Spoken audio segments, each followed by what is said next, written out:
बिस्मिल्लाहिर्रहमानिर्रहीम। आज का सेकंड लेक्चर स्टार्ट करते हैं। आज हमने ईथर्स की नेमिंग का तरीका डिस्कस करना है। ईथर्स का जनरल फार्मूला आप यहाँ देख रहे हैं, ROR। R अल्काइल ग्रुप है, O is oxygen atom. So oxygen atom के साथ दो अल्काइल ग्रुप्स अटैच हैं। ईथर्स को हम कंसीडर कर सकते हैं as the derivatives of water, कि वाटर की अगर दोनों हाइड्रोजन जो हैं वो अल्काइल ग्रुप से रिप्लेस कर दी जाए तो हमें ईथर मिलता है। ईथर को उनके स्ट्रक्चर के लिहाज से हम दो मेन कैटेगरीज में डिवाइड कर सकते हैं, simple ethers and mixed ethers.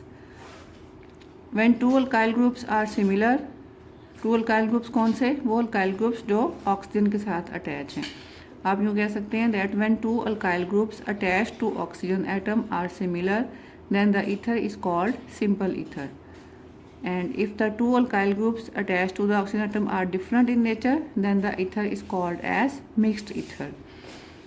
Simple ethers की एग्जांपल में देखें, CH3O CH3, दोनों तरफ ऑक्सीजन के मिथाइल ग्रुप अटैच है, it will be called as dimethyl ether. यहाँ पे देखें C2H5, दोनों तरफ अटैच है, so C2H5 is ethyl group, it will be called as diethyl ether. इनके दो इथाइल ग्रुप हैं इसमें ऑक्सीजन के साथ अटैच। ईथर्स की नेमिंग का IUPAC सिस्टम जो है वो थोड़ा सा कॉम्प्लिकेटेड होता है, तो आमतौर पे ईथर्स को नेम देने के लिए उनके कॉमन नेम ही यूज़ किए जाते हैं। और अगर एग्ज़ाम में भी कोई ईथर कंपाउंड आता है तो उसका कॉमन नेम अगर आप लिख देंगे तो भी वो उतना ही एक्सेप्टेबल होगा जितना कि IUPAC नेम। सो इसलिए हम यहाँ पे इनके IUPAC नेम को डिस्कस नहीं करेंगे, बल्कि कॉमन नेम्स ही डिस्कस करेंगे।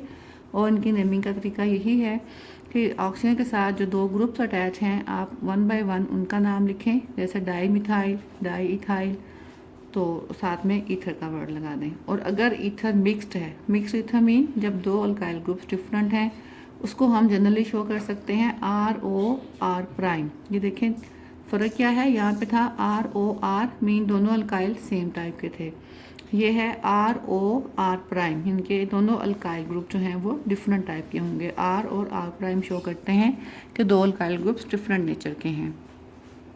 अब एग्जांपल देखें, CH3O C2H5, तो इसमें दो डिफरेंट ग्रुप्स अटैच हैं ऑक्सीजन के साथ। एक साइड से मिथाइल ग्रुप अटैच है, एक साइड से इथाइल। अल्फ़ाबेटिकली हमने इसको नाम देना है, तो ज़्यादा बेहतर है कि आप इसको कहेंगे इथाइल मिथाइल ईथर, क्योंकि अल्फ़ाबेटिकली जो है वो इथाइल का वर्ड पहले आता है एज़ कम्पेयर टू मिथाइल, तो आप इसको नेम देंगे इथाइल मिथाइल ईथर। ऐसे ही जो दो डिफरेंट ग्रुप्स अटैच होंगे आपने उनको अल्फ़ाबेटिकली नेम देना है और साथ में ईथर का वर्ड लगा देना है। ये सिंपल सा तरीका ईथर्स की नेमिंग के लिए यूज़ किया जाता है। आज का हमारा अगला टॉपिक जो है डिस्कस करना है हमने, that is homologous series.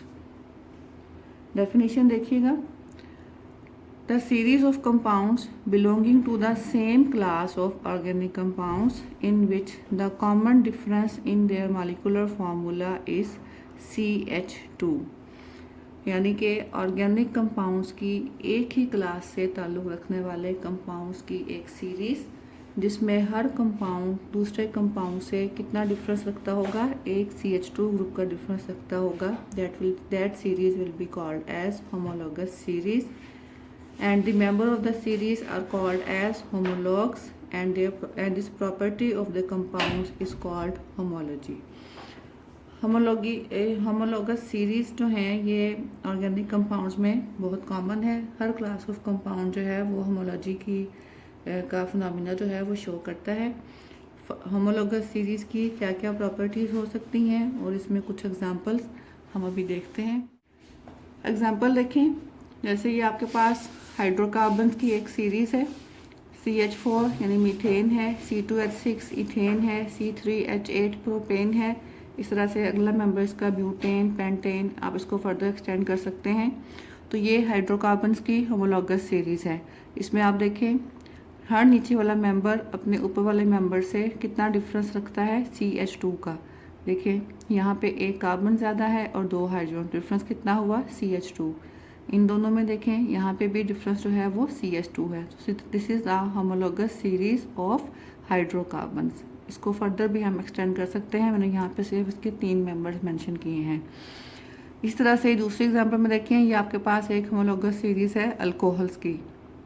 Methanol है, इथानॉल, प्रोपानॉल, ब्यूटानॉल। आप देखें हर सेकंड मेंबर जो है वो, हर नीचे वाला मेंबर जो है ऊपर वाले मेंबर से CH2, उसके मॉलिक्यूलर फार्मूले में डिफरेंस जो है वो CH2 का है। तो ये एक होमोलोगस सीरीज है अल्कोहल्स की। ऐसे ही तमाम क्लास ऑफ कंपाउंड जो हैं ऑर्गेनिक कंपाउंड की हर किस्म की फैमिली या हर किस्म की क्लास जो है वो होमोलॉजी का फिनोमेना शो करती है। होमोलोगस सीरीज के क्या क्या इंपॉर्टेंट फीचर्स हैं, वन बाय वन हम देखेंगे। Number 1 is each homologous series can be represented by a general formula. हम एक डेफिनेट टाइप की होमोलोगस सीरीज को एक ही फार्मूला से, जनरल फार्मूला से रिप्रेजेंट कर सकते हैं। फॉर एग्जांपल अल्केन्स को हम शो करते हैं CnH2n+2 से। ऊपर मैंने जैसे अल्कोहल्स की सीरीज शो की है, इसका जनरल फार्मूला ROH हो सकता है या CnH2n+1OH। The homologues can be prepared by general methods। हर किस्म के homologues को हम एक जनरल मेथड से प्रिपेयर कर सकते हैं। जैसे कोई जनरल मेथड है अल्कोहल्स की प्रेपरेशन का, हम पढ़ेंगे जब हम अल्कोहल्स का चैप्टर डिस्कस करेंगे, तो उस तरीके से आप ऑलमोस्ट तमाम टाइप की अल्कोहल्स प्रिपेयर कर सकते हैं। The members of homologous series have similar chemical properties। एक ही सीरीज के मेंबर्स जो हैं उनकी केमिकल प्रॉपर्टीज़ भी ऑलमोस्ट एक टाइप की होंगी। The homologues have different physical properties, for example melting point, boiling point, density, etc. But the change in physical properties is gradual। इनकी physical properties जो है वो different होंगी, और जो change in physical property mean her member का, जैसे first करें आप मेल्टिंग पॉइंट की एग्जांपल ले रहे हैं, तो हर मेंबर का मेल्टिंग पॉइंट जो है वो एक डेफिनेट पैटर्न से डिक्रीज या इंक्रीज कर रहा होगा। And fifth point is the homologues have similar structure. Obviously जब वो एक क्लास ऑफ कंपाउंड से बिलोंग करते हैं तो उनका स्ट्रक्चर जो है वो भी सेम होगा। ये हमने डिस्कस कर ली प्रॉपर्टीज़ ऑफ होमोलॉगस सीरीज़। आज के लिए यहाँ तक काफ़ी है। नेक्स्ट लेक्चर तक के लिए अल्लाह हाफिज़।